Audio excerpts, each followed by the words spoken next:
So your agency isn't growing, and I know exactly why. It's what I'm going to cover in today's video, but before I do, let me give you some context if you're new here. My name is John Daines. I'm the founder at agencyclients.com. I work one-on-one with agency owners to install all of the systems that I use to scale my agency directly into theirs. If you want more information on that, you can find it in the description below at agencyclients.com. But let's dive in. I've spent 7 years in the agency space, and I've watched agencies win, and I've watched agencies quietly die. And from the outside looking in, these two agencies, the ones that win and the ones that fail, seem to look the exact same. So what's the actual difference? And what I mean by that is you'll hear people saying, the real estate niche is dead. Like, realtors don't buy anything, they don't have any purchasing power, but I closed 771 clients in the realtor niche. You'll hear people say gyms. Like, gyms are this dead niche, they spent all the money opening the gym, they don't have any purchasing power, the same story.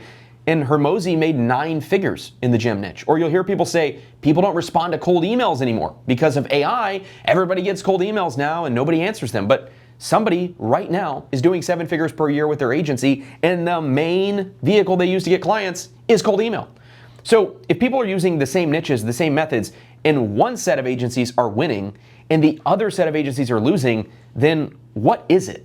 Like, what makes some agencies win and hit 7 figures, 8 figures a year, and other agencies lose, where maybe they get a few clients and then they stop running the agency, or maybe they never get any clients at all? Well, in order to answer this question, we first have to understand why. Why does anyone actually buy agency services? And the reason being, like, to sum this all up, like to get in the mind of your prospect for a minute, it's because, simply put, the upside of buying is better than the downside of staying put. So the promise of getting to the next level for the prospect is more exciting, it's more appealing, and it honestly feels like less of a risk than staying where they are now. As an example, with my realtor offer, we were able to frame it on sales calls very well. Hey, if you stay where you're at right now, that's actually more risky for your business than to spend $3,000 to $4,000 a month with our agency, where we can actually help you scale. So put simply, the agencies that win can make their market believe that. It's exactly what I just said. On sales calls at my agency, we were amazing. And a lot of you have seen sales call recordings before. I have some posted on this channel, at making the prospect believe that working with us was less of a risk than staying where they are now. And the ones that lose are unable to do that. They fail at doing that. So it comes down to really one belief, and your prospects only land on one of two. They either land on the first, which is why your agency isn't growing, which is, you can't help me. Like, they won't work with you. No amount of following up actually changes that. It's really that simple, right? The prospect's looking at your agency and thinking, there's no way you can help me. Like, I don't believe that you can solve my problems.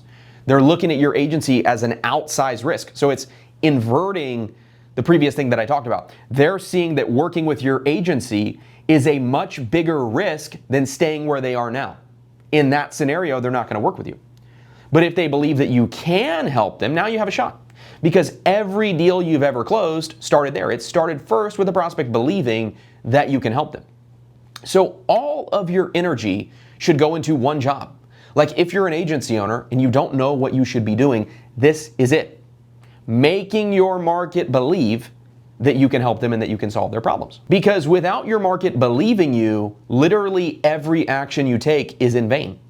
So your marketing, your outreach, your sales, your offer, your fulfillment, these things are all extremely important. In order to scale a 7-figure agency, you have to be good at marketing.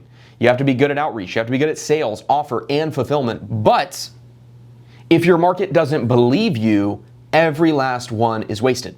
So if your market doesn't trust you, it doesn't matter how good your marketing is. Like, if you sell something that is an absolute scam that nobody believes actually works, you can have the best marketing in the world and it's not going to succeed at the level that it truly could, because again, the product is a scam.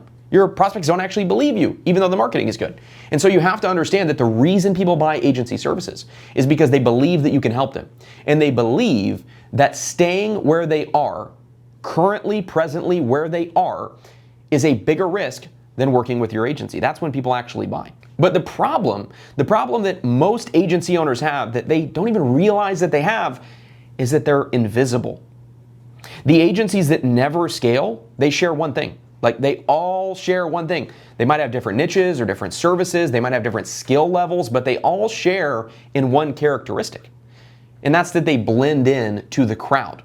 Nothing about them screams the obvious choice. So the market's eyes slide right past them. They blend in with the crowd. And you only ever feel this through symptoms. And speaking to my own personal experience before I figured this out, these were the symptoms that I was dealing with as well, which is low response rates on outreach, high cost per book call on ads, ridiculous objections on sales calls, and a dozen more just like them. You feel and see all of these things, but what you don't realize is every single one of these things is a downstream effect. The agency owner really feels the pain here, but the cause is somewhere else entirely. And that is that you're solving the wrong problem. Now, maybe you try to solve this problem through more outreach or new scripts or new ads or a new sales script, but it doesn't really fix the problem because what's actually broken is trust. The prospect shows up to the call already not believing that you can help them if they even show up to the call in the first place. In a new sales script, I want you to hear me when I say this. A new sales script only solves a sales problem. And most of the time, the agency owner that thinks they need a new sales script doesn't actually have a sales problem. What they have is a trust problem. And I know this because I was one of them. So if you have a trust problem, a new sales script isn't going to solve that problem. Now, my first mentor, my agency mentor, Judge, had made over $100 million in his career and exited 2 agencies, and he sounded completely different than all of the gurus. He talked about all of the things that the gurus actually made fun of, like positioning, website, branding, online presence, and how prospects look you up before they engage with you.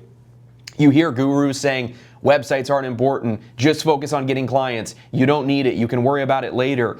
You know, they say you can worry about branding and website and positioning after you hit 7 figures. But this is a classic chicken and the egg scenario because what my $100 million mentor told me was very different. He said, worrying about your website, your brand, and your positioning is how you hit 7 figures. Like what the gurus were telling me to do wasn't working. And I decided I was going to try something else. Because again, the definition of insanity is doing the same thing over and over and expecting different results. And I wanted different results. And I wasn't going to get there by doing the same thing. So the moment I started to take my positioning seriously, literally everything changed. We hit $2 million a year in 10 months. Like literally 10 months from me making that decision, I hit $2 million a year. And the crazy thing is, this is not some crazy abstract concept, right? Because it's basic human psychology. And let's talk about this in another context. How do you pick a restaurant? You're going to make a decision to eat a $200 dinner at a nice restaurant. How do you make that decision? Well, you first look up the restaurant online. Then you convince yourself that you want to eat there, and then you go.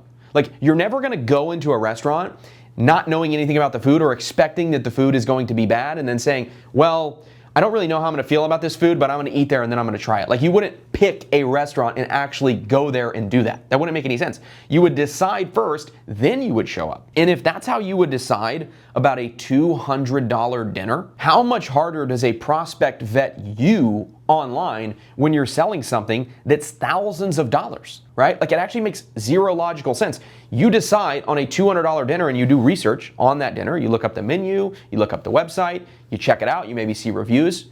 Wouldn't you expect your prospect to look you up with even more detail before they buy something that's thousands of dollars or before they ever even speak with you?